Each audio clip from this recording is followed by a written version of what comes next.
Namaku Ardila, dan sebelum cerita ini berjalan lebih jauh, ada satu hal yang harus aku katakan sejak awal. Aku tidak yakin apakah yang akan kuceritakan ini sepenuhnya milikku. Aku ingat peristiwanya, aku ingat jalannya, aku ingat gunungnya. Tapi sejak hari itu, ada bagian dari ingatanku yang terasa seperti pernah disentuh oleh sesuatu yang bukan aku. Cerita ini bukan tentang pendakian heroik, bukan tentang makhluk yang muncul dari kegelapan.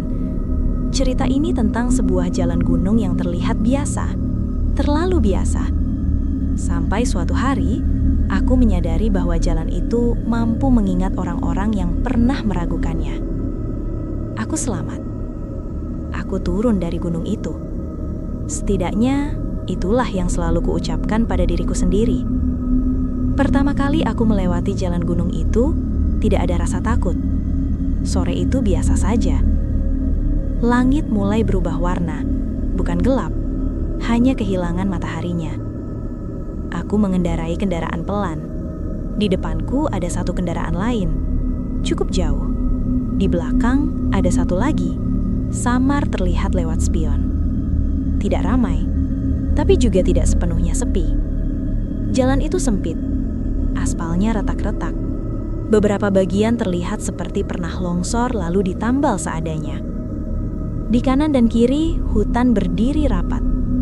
Pohon-pohonnya tinggi, daunnya gelap, dan entah kenapa terasa seperti menghadap ke arah jalan. Bukan hutan yang terlihat hidup, lebih seperti hutan yang diam dan memperhatikan. Aku tidak memikirkan hal aneh waktu itu.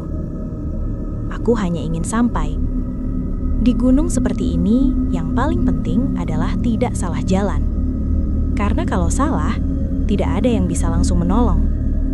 Itulah sebabnya orang-orang yang sering lewat gunung selalu mengandalkan penanda. Bukan papan arah, bukan GPS, tapi hal-hal kecil yang tertanam di ingatan. Tikungan tajam, pohon besar, atau bangunan yang tidak seharusnya berdiri di sana. Dan di jalan itu, aku menemukan penandaku. Sebuah rumah tua. Rumah itu berdiri sendirian, terlalu dekat dengan aspal, seolah jalan sengaja dibelokkan agar melewatinya. Dinding kayunya gelap. Warnanya sudah tidak jelas apakah coklat atau hitam. Atap sengnya berkarat. Beberapa bagiannya tampak miring, tapi masih cukup kokoh untuk disebut rumah. Tidak ada pagar, tidak ada kendaraan, tidak ada tanda-tanda kehidupan. Yang membuatku yakin aku tidak salah lihat, rumah itu berada di sebelah kiri jalan. Aku ingat betul posisi itu. Karena begitu melewati rumah tersebut, jalan langsung menurun tajam, dan suasananya berubah. Aku bahkan sempat mengulang dalam hati, seperti mencatat sesuatu yang penting. Kalau sudah lewat rumah ini, berarti hampir sampai. Rumah itu tidak membuatku takut, tidak juga membuatku penasaran. Ia hanya tertanam di kepala, seperti tanda yang harus diingat. Tak lama setelah itu, aku turun dari gunung itu tanpa kejadian apapun. Tidak ada hal aneh, tidak ada gangguan. Rumah itu pun perlahan menghilang dari pikiranku. Seperti detail kecil yang tidak penting. Sampai bertahun-tahun kemudian, sampai aku kembali ke jalan yang sama dan menyadari sesuatu yang sekarang terasa mengganggu. Beberapa penanda di gunung seharusnya tidak pernah berubah, dan rumah adalah salah satunya. Setelah hari itu, aku tidak pernah kembali memikirkan rumah di gunung itu. Tidak ada alasan untuk mengingatnya. Tidak ada kejadian aneh, tidak ada rasa takut yang tertinggal. Gunung itu kulalui seperti orang-orang lain melewatinya. Sekadar jalur, sekadar jalan penghubung. Bukan tempat yang pantas disimpan di kepala terlalu lama. Dan hidup berjalan seperti biasa. Tahun berganti, pekerjaan berganti, kota menggantikan pepohonan, lampu jalan menggantikan kabut. Aku bahkan sempat lupa bahwa aku pernah melewati gunung itu lebih dari sekali. Tapi anehnya, setiap kali aku melewati jalan yang sepi atau tikungan panjang yang menurun tajam, ingatan tentang rumah itu selalu muncul lebih dulu dibandingkan hal lain dari gunung tersebut. Bukan bentuk gunungnya, bukan jalannya, tapi rumah itu. Seolah ingatanku memilihnya sendiri. Aku baru menyadari betapa kuatnya ingatan itu saat suatu malam, aku sedang berbincang dengan seorang teman yang juga sering melewati jalur gunung. Kami tidak sedang membicarakan hal mistis, hanya obrolan ringan tentang jalan rusak, tentang kabut yang sering turun mendadak. Lalu tanpa sadar aku berkata, yang bahaya itu pas setelah rumah tua di kiri jalan, jalannya langsung turun. Temanku berhenti bicara. Ia menatapku lama, lalu bertanya dengan nada ragu. Rumah yang mana? Aku menjelaskan sebisaku. Tentang rumah kayu, tentang atap seng berkarat, tentang posisinya yang terlalu dekat dengan aspal. Dan sekali lagi, aku menegaskan, di kiri jalan. Temanku mengerenyit. Setahuku, katanya pelan, di jalur itu nggak ada rumah di kiri. Kalau ada pun, yang pernah aku lihat itu di kanan. Aku tertawa waktu itu. Kupikir kami hanya membicarakan tempat yang berbeda. Gunung yang sama punya banyak jalur, dan ingatan orang bisa keliru. Tapi ada sesuatu dari caranya bicara yang membuatku tidak sepenuhnya nyaman. Ia tidak terdengar bercanda. Ia terdengar yakin. Beberapa hari setelah obrolan itu, aku mulai memperhatikan sesuatu. Setiap kali aku mencoba mengingat perjalanan di gunung itu, detail-detail lain terasa kabur. Aku tidak lagi yakin berapa tikungan yang kulewati. Aku tidak bisa membayangkan dengan jelas bagaimana bentuk jalan sebelum atau sesudahnya. Tapi rumah itu selalu utuh. Posisinya, jaraknya dari aspal, bahkan bayangan yang jatuh ke jalan di depannya. Seolah ingatanku mengunci satu titik dan membiarkan yang lain menghilang. Aku mulai bertanya-tanya, kenapa rumah itu begitu penting? Padahal waktu itu, aku bahkan tidak berhenti untuk melihatnya lebih dekat. Beberapa waktu kemudian, aku kembali bertemu orang-orang yang sering melewati jalur gunung yang sama. Obrolan kami selalu berakhir di tempat yang serupa, tentang kabut, tentang jalan yang terasa lebih panjang dari seharusnya. Dan hampir selalu, ada satu cerita yang muncul pelan-pelan. Tentang orang yang merasa jalannya tidak sama saat pulang. Tentang penanda yang terasa berpindah. Tentang tikungan yang seharusnya sudah lewat, tapi terasa seperti muncul kembali. Cerita-cerita itu tidak pernah disampaikan dengan nada horor. Lebih seperti pengakuan setengah bercanda, yang langsung ditertawakan setelahnya. Paling capek, paling ngantuk, paling salah ingat. Aku ikut tertawa. Tapi di dalam kepala aku selalu kembali pada satu hal. Rumah di kiri jalan. Malam sebelum aku akhirnya memutuskan untuk kembali ke gunung itu, aku terbangun tanpa alasan jelas. Tidak ada mimpi buruk, tidak ada suara. Hanya satu kalimat yang tiba-tiba muncul di kepalaku seolah bukan berasal dari diriku sendiri. Penanda itu masih ada. Aku tidak tahu kenapa kalimat itu terasa penting. Aku hanya tahu satu hal. Aku ingin memastikan apakah ingatanku benar. Dan aku tidak menyadari bahwa keinginan untuk memastikan itulah yang membuat jalan itu mulai mengingatku kembali.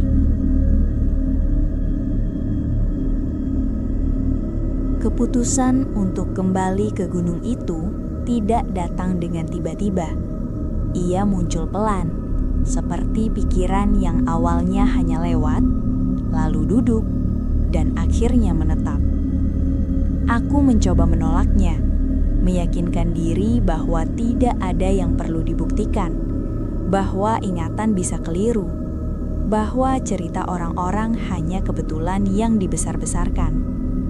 Tapi semakin aku menolak, semakin sering gunung itu muncul di kepalaku. Bukan puncaknya, bukan udaranya, bukan jalurnya, hanya jalannya. Beberapa hari sebelum keberangkatanku, Aku sengaja mampir ke sebuah warung kecil yang sering jadi tempat singgah orang-orang gunung.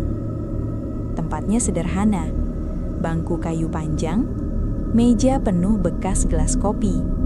Dindingnya dipenuhi tempelan kertas dan stiker lama. Aku duduk, memesan minuman hangat dan mendengarkan. Orang-orang di sana jarang berbicara keras, lebih banyak diam atau bicara pendek-pendek, seolah kata-kata yang terlalu panjang tidak cocok di tempat itu. Awalnya obrolan mereka biasa, tentang cuaca, tentang jalur yang licin, tentang kendaraan yang sering mogok, sampai seseorang menyebutkan satu kalimat yang langsung membuatku menegakkan badan. Jalan gunung itu sekarang aneh. Kalimat itu diucapkan pelan, tanpa nada bercanda. Aku menoleh. Pria itu terlihat biasa saja, tidak tua, tidak muda. Wajahnya lelah, seperti orang yang sudah terlalu sering melewati tempat yang sama. "Aneh gimana?" tanya seseorang.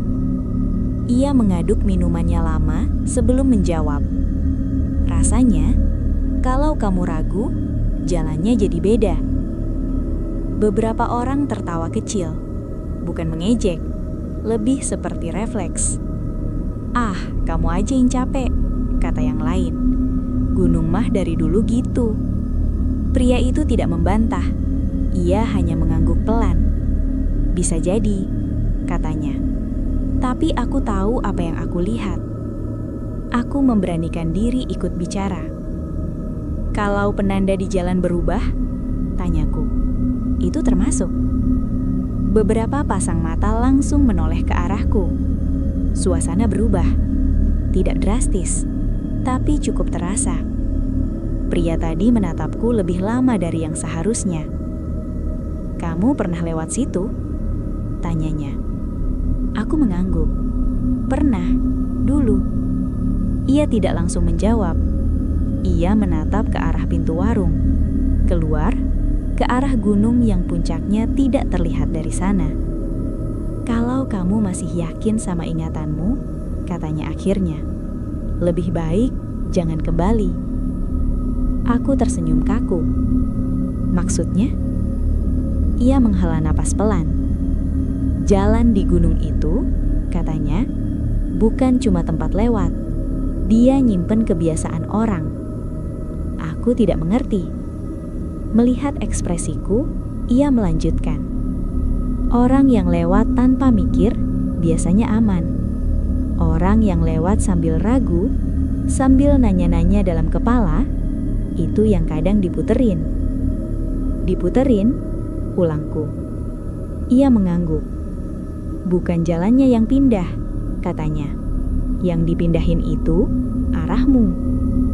Tidak ada yang tertawa setelah itu. Aku pulang dengan kepala penuh, mencoba memurai mana cerita, mana sugesti. Tapi satu hal tidak bisa kuhindari. Cerita mereka selalu berhenti di titik yang sama.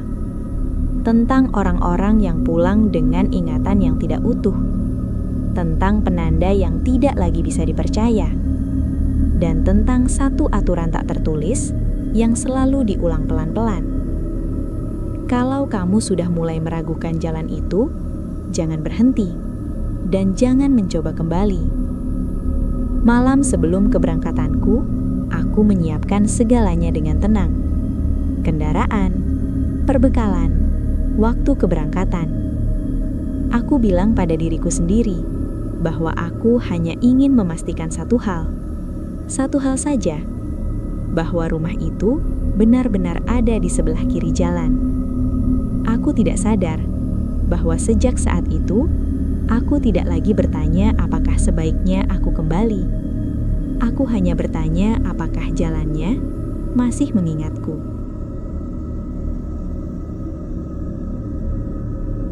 Aku berangkat pagi-pagi sekali. Bukan karena ingin cepat sampai, tapi karena aku tidak ingin berada di jalan gunung itu terlalu lama saat gelap. Langit masih pucat, udara dingin tapi bersih. Tidak ada firasat buruk yang jelas, hanya perasaan hampa yang sulit dijelaskan. Perjalanan menuju kaki gunung berjalan normal. Lalu lintas sepi, tidak ada hal aneh. Radio menyala, dan aku membiarkannya berbicara sendiri agar pikiranku tidak terlalu fokus pada satu hal. Begitu mulai menanjak, suasana berubah. Bukan drastis, hanya sunyi yang berbeda. Pepohonan di kanan kiri terlihat lebih rapat dari yang kuingat. Bukan karena tumbuh, tapi karena aku merasa jarak pandangku menyempit. Aspalnya masih sama, retakannya masih di tempat yang sama. Tambalan-tambalan lama masih terlihat. Semua sesuai ingatan. Dan justru itu yang membuat dadaku terasa tidak nyaman. Aku menyetir pelan, tidak ingin melewatkan apapun. Setiap tikungan kulewati dengan sadar. Setiap penurunan kecil kucatat dalam kepala. Aku sedang mencari sesuatu. Atau lebih tepatnya, menunggu. Kabut mulai turun saat aku sudah cukup jauh masuk. Tipis, tidak langsung menutup jalan. Hanya menggantung rendah. Seperti kabut yang belum memutuskan ingin turun sepenuhnya atau tidak. Aku mematikan radio. Tiba-tiba aku ingin mendengar jalan itu sendiri. Suara mesin, batu kecil yang terlempar ban, angin yang menyentuh dedaunan. Dan di sela semua itu, aku mulai merasa seperti diperhatikan. Bukan oleh sesuatu yang bergerak, tapi oleh sesuatu yang diam terlalu lama. Aku mencoba menenangkan diri. Ini hanya sugesti, kataku dalam hati. Cerita orang warung, ingatan lama, semua itu mudah mempengaruhi pikiran. Aku bahkan sempat tersenyum kecil, mentertawakan diriku sendiri. Sampai aku sadar, aku sudah terlalu lama belum menemukan penanda yang kuingat. Jalan seharusnya sudah menurun, tikungan seharusnya sudah muncul. Tapi jalannya terus lurus. Aku memperlambat kendaraan, menatap lebih tajam ke depan. Dan saat itulah, aku melihat sesuatu.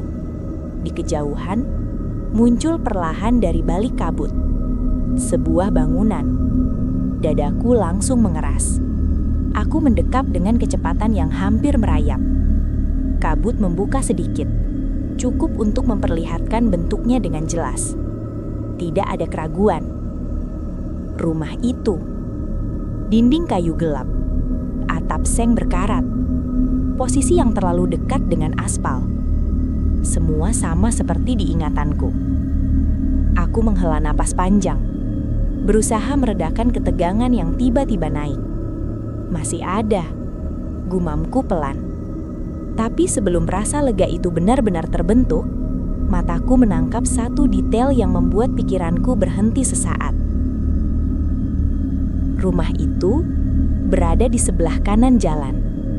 Aku mengerem, bukan refleks panik. Lebih seperti tubuhku menolak bergerak lebih jauh. Aku duduk diam di dalam kendaraan, menatap lurus ke depan, lalu ke kanan, lalu ke kiri. Jalan ini benar. Ini jalur yang sama. Tikungannya sama. Pohon-pohonnya sama. Tidak mungkin aku salah jalur. Aku membuka pintu dan turun. Udara terasa lebih dingin dari seharusnya. Kabut menempel di kulit. Aku berdiri di tengah jalan menatap rumah itu lama sekali. Ingatan dan kenyataan tidak saling bertemu. Dan untuk pertama kalinya sejak aku kembali ke gunung itu, sebuah pikiran yang tidak ingin kuterima muncul dengan sangat jelas di kepalaku. Kalau rumah itu tidak salah, maka yang salah adalah caraku berada di jalan ini. Aku berdiri cukup lama di pinggir jalan, tidak bergerak, tidak bicara, hanya menatap rumah itu dari jarak beberapa meter. Semakin lama aku melihatnya, semakin aku sadar bahwa tidak ada satupun hal yang terlihat salah, selain posisinya. Rumah itu tidak rusak lebih parah, tidak lebih baru, tidak lebih tua. Seolah waktu di sekitarnya berhenti, sementara aku yang terus bergerak. Aku mencoba berjalan pelan mendekat. Setiap langkah terasa seperti keputusan yang terlalu besar untuk sesuatu yang seharusnya sederhana. Aspal di bawah kakiku dingin, sedikit lembab. Kabut mulai turun lebih rendah, menyentuh betis, lalu perlahan naik. Aku berhenti sekitar 2 meter dari rumah itu. Tidak ada suara, tidak ada bau aneh, tidak ada tanda-tanda kehidupan. Tapi ada satu perasaan yang tidak bisa kusebutkan dengan jelas. Seperti berdiri terlalu dekat dengan sesuatu yang tidak ingin diperhatikan. Aku menoleh ke arah jalan di belakangku. Kabut sudah mulai menutup sebagian. Bukan tiba-tiba, pelan, teratur. Aku tidak panik. Belum. Aku hanya mulai bertanya-tanya, berapa lama aku berdiri di sini? Aku kembali ke kendaraan. Duduk, menutup pintu. Mesin masih mati. Tanganku menggenggam kunci, tapi aku tidak langsung memutarnya. Aku menatap spion. Rumah itu masih ada. Diam, tidak berubah. Dan tiba-tiba, sebuah pikiran kecil muncul di kepalaku. Bagaimana kalau aku salah ingat? Pikiran itu seharusnya menenangkan, tapi justru sebaliknya. Begitu pikiran itu muncul, dadaku terasa lebih berat. Aku menyalakan mesin. Perlahan, aku melanjutkan perjalanan. Aku tidak ingin berhenti lagi. Aku hanya ingin melewati rumah itu dan melupakan semuanya. Beberapa puluh meter setelah rumah itu, jalan mulai menurun. Persis seperti ingatanku. Itu seharusnya membuatku lega. Tapi justru disitulah, rasa tidak enak itu muncul sepenuhnya. Karena walaupun jalannya menurun, rasanya aku tidak pernah benar-benar menjauh dari rumah itu. Aku menatap spion. Rumah itu masih terlihat. Aku melaju sedikit lebih cepat. Masih terlihat. Kabut seharusnya menutupnya sekarang. Seharusnya rumah itu menghilang dari pandangan. Tapi tidak. Rumah itu tetap di sana, menjadi satu-satunya bentuk yang jelas di tengah kabut yang mulai menelan segalanya. Aku mulai merasakan sesuatu yang tidak bisa lagi kusebut sugesti. Jalan ini tidak bereaksi saat aku lewat dengan yakin. Tapi begitu aku berhenti, begitu aku ragu, sesuatu berubah. Aku teringat kata-kata pria di warung. Orang yang lewat sambil ragu, itu yang kadang diputerin. Aku menelan ludah. Tanganku berkeringat di setir. Aku tidak tahu harus kemana. Maju terasa salah, berhenti terasa lebih berbahaya. Dan untuk pertama kalinya, aku menyadari satu hal yang tidak pernah kupikirkan sebelumnya. Aku tidak lagi tahu, apakah aku sedang menuju turun atau justru kembali naik.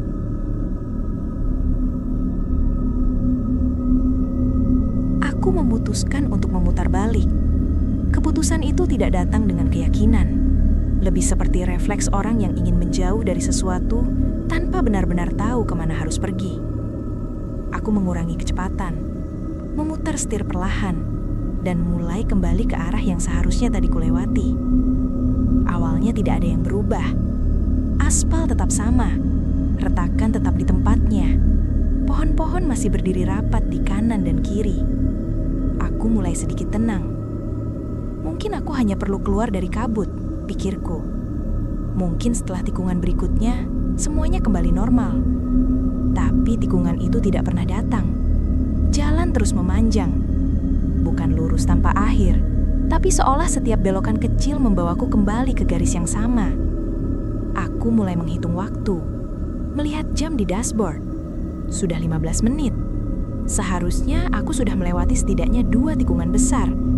Seharusnya aku sudah melihat perubahan kontur jalan. Tapi tidak ada. Hanya jalan yang sama, pepohonan yang sama, kabut yang semakin rendah. Aku memperlambat kendaraan, hampir berhenti.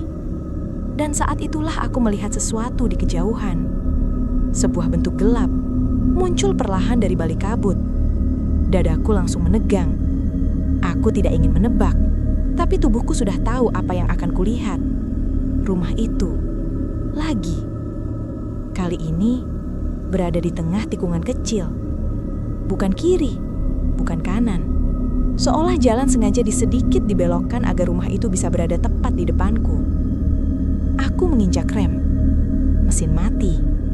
Suara yang tersisa hanya detak jam dan nafasku sendiri. Aku menatap rumah itu lama. Lebih lama dari sebelumnya. Lampunya mati. Pintunya tertutup. Jendelanya gelap. Tapi anehnya, aku merasa rumah itu lebih hadir daripada saat pertama kali kulihat. Seperti bukan sekedar bangunan, seperti penanda yang sedang dipindahkan. Kabut mulai menutup jalan di belakangku. Bukan cepat, bukan dramatis. Pelan, pasti. Aku membuka pintu kendaraan. Udara dingin langsung menyergap. Kabut menyentuh wajah. Jarak pandang tinggal beberapa meter. Aku menoleh ke belakang. Aku tidak bisa melihat kemana aku baru saja pergi. Aku menoleh ke depan. Rumah itu masih ada. Jelas. Utuh. Untuk pertama kalinya sejak aku kembali ke gunung itu, sebuah pemikiran yang tidak ingin kuterima muncul tanpa bisa kutahan. Jalan ini tidak ingin aku pergi. Aku teringat aturan tak tertulis itu lagi. Kalau kamu sudah ragu, jangan berhenti. Dan jangan mencoba kembali. Aku melakukan keduanya. Dan sekarang, jalan ini tidak lagi bertanya kemana aku ingin pergi. Aku tidak langsung naik ke kendaraan. Aku berdiri di tengah jalan, di antara kabut dan rumah itu, dengan perasaan seperti sedang berdiri di batas yang tidak seharusnya dilewati manusia. Rumah itu tidak bergerak, tidak berubah bentuk, tidak menampakkan apapun. Tapi keberadaannya terasa terlalu tepat, terlalu pas, terlalu tahu di mana aku berhenti. Aku kembali masuk ke kendaraan dan menutup pintu. Tanganku gemetar saat menyalakan mesin. Suara mesin terdengar terlalu keras di tengah sunyi yang menekan dari segala arah. Aku memilih maju, bukan karena yakin, tapi karena diam terasa seperti kesalahan yang lebih besar. Aku melewati rumah itu. Saat badanku sejajar dengan dinding kayunya, aku merasakan sesuatu yang aneh. Bukan sentuhan, bukan suara, melainkan perasaan seperti sedang diingat. Bukan diperhatikan, tapi dicatat. Seolah keberadaanku masuk ke dalam sesuatu yang sudah menungguku sejak lama. Begitu rumah itu terlewati, jalan kembali menurun. Kali ini lebih tajam, lebih panjang. Aku mulai berharap melihat tanda-tanda yang kukenal. Tikungan tertentu, pohon tumbang, apapun yang bisa mengkonfirmasi bahwa aku masih berada di dunia yang mengikuti aturan yang sama. Tapi tidak ada. Yang ada hanya jalan dan kabut. Waktu terasa tidak berjalan normal. Jam di dashboard bergerak, tapi perasaanku tidak bisa mengikuti. Aku tidak tahu berapa lama aku menyetir. Aku tidak tahu sudah berapa jauh aku pergi. Sampai aku melihat sesuatu yang membuat kakiku spontan menginjak rem. Jejak ban di aspal. Masih basah, masih jelas. Jejak ban yang sama dengan pola ban kendaraanku. Aku menatapnya lama, lalu melihat ke belakang, ke depan. Jejak itu tidak datang dari arah depan. Jejak itu datang dari arah belakang, dari arah yang seharusnya sudah tidak bisa kulihat. Aku menarik nafas dalam-dalam. Dadaku terasa sempit. Aku bukan sedang menuju keluar. Aku sedang diputar. Kabut semakin rendah, hampir sejajar dengan kaca kendaraan. Lalu perlahan, aku melihat rumah itu lagi. Bukan di kejauhan, bukan muncul tiba-tiba, tapi seperti selalu ada di sana, menunggu saat aku menyadarinya.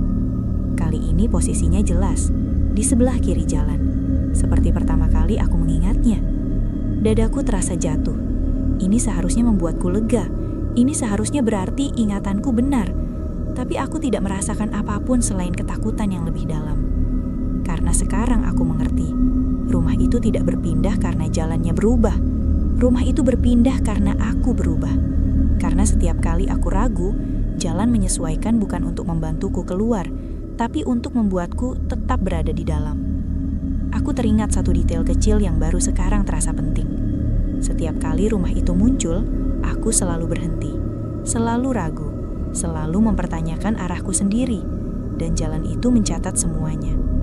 Aku memejamkan mata sebentar, menarik nafas panjang, mencoba mengingat hal paling sederhana yang seharusnya tidak bisa diambil oleh apapun. Namaku, Ardi. Aku mengucapkannya pelan, sekali, 2 kali, dan untuk sesaat, aku merasa seperti berada di tempat yang benar.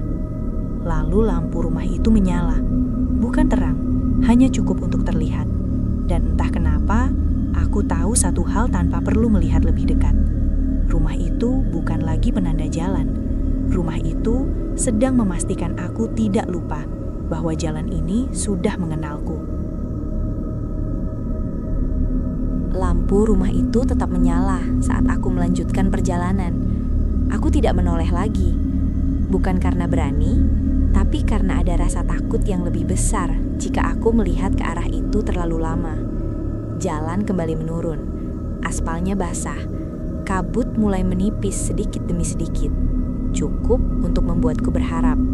Aku terus mengemudi. Tidak cepat, tidak lambat. Aku tidak ingin membuat keputusan apapun lagi. Aku hanya mengikuti jalan. Beberapa menit berlalu, atau mungkin lebih lama. Aku tidak yakin. Yang ku tahu, perlahan-lahan tanda-tanda yang terasa familiar mulai muncul. Tikungan panjang ke kanan, pohon besar di sisi kiri yang akarnya menyembul ke aspal, garis jalan yang mulai lebih jelas. Dadaku menghangat. Ini yang ku ingat. Aku hampir tertawa kecil. Hampir. Sudah, gumamku pelan. Selesai. Tak lama kemudian, aku melihat cahaya di kejauhan. Bukan lampu rumah, bukan cahaya yang berdiri sendiri. Lampu jalan, deretan tiang yang jaraknya teratur, cahaya kuning yang tidak bergoyang. Aku menelan ludah. Aku mempercepat sedikit laju kendaraan. Kabut semakin menipis. Hutan mulai terbuka. Udara terasa lebih ringan. Dan akhirnya, aku keluar dari jalur gunung itu. Aku tidak berhenti, tidak menoleh. Aku terus menyetir sampai benar-benar yakin bahwa aku sudah jauh. Barulah setelah itu, aku menghela nafas panjang. Aku pulang. Setidaknya, aku percaya begitu. Hari-hari setelahnya berjalan normal. Tidak ada mimpi buruk, tidak ada suara aneh, tidak ada bayangan di sudut mata. Gunung itu tidak lagi muncul di pikiranku sesering sebelumnya. Aku mulai yakin bahwa semuanya memang hanya permainan pikiran yang dipicu oleh sugesti. Sampai suatu sore, saat aku melewati jalan biasa di dekat rumahku sendiri. Jalan yang sudah kulewati ratusan kali. Aku melambat, ada sesuatu yang terasa bergeser. Di sisi jalan, sebuah bangunan berdiri. Rumah kecil, dindingnya gelap, terlalu dekat dengan aspal. Aku berhenti. Dadaku mengencang, bukan karena takut, tapi karena pengenalan. Rumah itu tidak persis sama, tapi rasanya terlalu akrab. Dan saat aku melihat ke sekeliling, aku menyadari sesuatu yang membuat tanganku dingin. Semua penanda lain masih di tempatnya. Lampu, pohon, tikungan. Hanya rumah itu yang terasa tidak seharusnya ada di sana. Aku tidak turun dari kendaraan. Aku menatap lurus ke depan dan berkata pada diriku sendiri bahwa ini tidak ada hubungannya, bahwa aku sudah pulang, bahwa gunung itu sudah selesai denganku. Tapi ada satu pertanyaan yang tidak bisa kuhentikan muncul. Kalau jalan itu bisa mengingat orang, lalu apa yang terjadi pada orang yang percaya bahwa ia sudah keluar? Aku tidak pernah kembali ke gunung itu. Aku juga tidak pernah yakin sejak kapan aku berhenti memastikan arah pulangku sendiri. Yang ku tahu sekarang hanya satu. Selama aku masih yakin bahwa ini adalah jalan pulang, jalan itu tidak perlu lagi memindahkan penandanya.